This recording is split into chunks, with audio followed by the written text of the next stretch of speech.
I'm Cindy.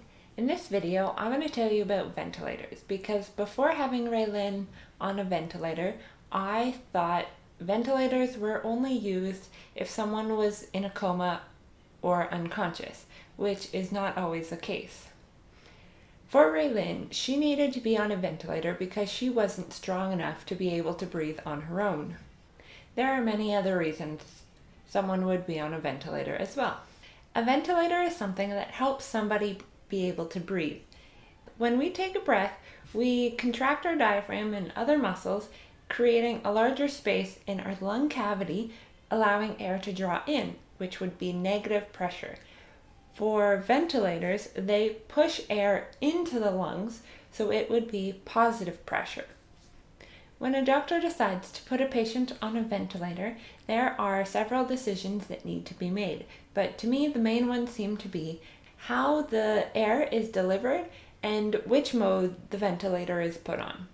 Air can be delivered in multiple different ways.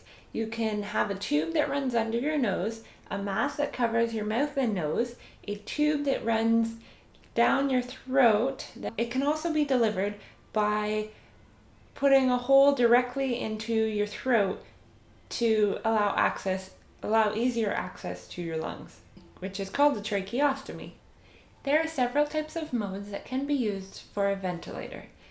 The modes can be grouped into spontaneous modes or mandatory modes. Spontaneous is when the ventilator provides an air based off the activity of the patient. So for example, for NAVA, it works off the diaphragm, and when the patient contracts is when the ventilator is triggered to give a breath. So NAVA would be a spontaneous mode. In a mandatory mode, air is given regardless of the patient's activity.